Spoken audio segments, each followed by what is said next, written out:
Hey YouTube, back with another ranked video, and it's another Dark ranked video. I think Dark is a player that we all really enjoy watching, and he always seems to give us something insane. Like last time we watched him in ranked, he gave us a pogo right away. So what is he going to do? He's going to try and give us a pogo right away, but Toxiic is just going to take it away and slam it in for a free goal. Toxiic has been looking really good. We actually mentioned this last time we watched a ranked game of Dark versus Moxie. Moxie, one of the best ones players in the game right now in EU, but Toxiic actually with a recent win over Moxie, and has looked like if we give him the opportunity against the best, he might be able to take them all down. He has looked so clean. He's always had a good kickoff and a good mentality for ones. It's finally coming all together to potentially be the best player in his region right now. He's up 2-0 against Dark, and Dark has looked great in ranked as well.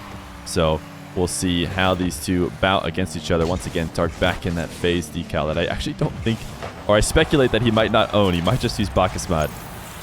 So hopefully he could get that one day. But Toxiic up 3-0. In fact, we watched a few different ranked games like this where Toxiic goes down early. Oh, sorry, not Toxiic, but Dark goes down early. See if he can find a way to get back in this one. Toxiic a 50 with Dark, and then collects the ball, and was probably blown away that Dark was being so aggressive, diving all the way deep into that corner and then trying to find a super narrow angle. Means if you don't get that shot, you are going to be on the back wall and you're going to be very susceptible to a counterattack. Toxiic, I actually love that read on the fake kickoff. There are not a lot of people who do read Dark, but I think Toxiic knows what to expect from Dark and was ready for this one. Now, he wasn't able to really counter it, and even with 0 boost on those straight kickoffs, I wonder if he can drive all the way around it. If you watch Johnny Boy, you hear him talk about how, in his opinion, the best counter is to just take the ball all the way into your back corner. It's easier to do on the diagonals, I would say, because you start already partially around the ball. But on those straight kickoffs, if you've used any boost and you haven't recognized it early, I wonder if you can get away with it. I guess the plus side is that the defender is usually very far away from the ball, but Dark actually does a decent job of being close to the play. Great counter. This is a great, but we're actually going to go back and talk about this a little bit more, because this is a really important play that Dark just made. You saw earlier in the game, to start the game, Dark went for the pogo, got it intercepted. Now he's up again, looking like after he gets the reset that he's going to go for a pogo right here. He is pointing his car down to the ground like he's about to fall down, pogo, and come back up. So what does Toxiic do? Toxiic recognizes that the pogo is coming, and he ate it up last time for an easy goal. So why not try for it again? As he dives in, Toxiic then pulls up out of the pogo, back towards the ball, uses the flip, and taps it over the top of Toxiic. It is the perfect second step to the counter when somebody has been eating up your pogo. And it's important to talk about all the different ways that the pogo can be used, because it is essential for that to be the case to bring in a new mechanic like this. If the pogo worked well, but it had no secondary options, then it would never find its way into the competitive scene. Because as soon as you went for it, it'd be very easy to read, and it would look like that first play that we saw every single time, where Toxiic just absolutely tackles it, takes it away, and gets a free goal. But no, there's tons of different ways that you can end that play if you're Dark, and Dark has already become pretty much a master at it, that in a way that no one else has. You know, we've seen Jack starting to use the pogos where he actually lands underneath the ball to pop it, which a lot of the freestylers will call Plan B. And I don't know if I really think it makes sense to call it Plan B in a competitive setting. To me, Plan B always fit naturally because the freestylers were popping the ball as a way to keep it in the air and go for a second attempt, right? In freestyles, usually if the ball hits the ground, the shot is kind of considered over. In competitions, it's fully considered over. So you have to get underneath the ball if you failed on your first attempt to make sure it pops up to go to your Plan B, and usually you'll need tons of boost, you know, either infinite or all 100 of your boost saved to go for the second attempt. In 1v1, that isn't really the case. It's not how it's used. It's not used as a Plan B as much.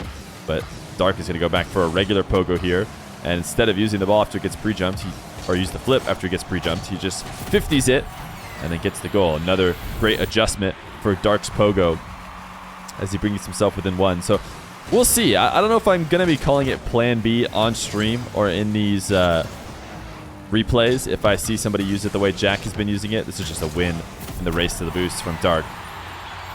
I wonder if you guys would have another name that might make sense, but differentiate it from the kind of pogos that Dark does. Plan B doesn't seem to fit, if you ask me. But maybe we'll just stick with Plan B. I don't know. Dark. Wait, did Toxic just save that shot? One second. I'm actually going to go back and watch because I'm so confused. Toxic just saved his own shot, right? He taps it on net. Oh, he was trying to dodge the demo. Okay, he was trying to dodge the demo, but also accelerate the ball, and he couldn't do both, and it ended up him just tapping it away. And I guess if he didn't keep going, if maybe he slowed down in order to not tap the ball, he gets demoed. I guess I could see a world in which Toxic felt like he had to save that shot.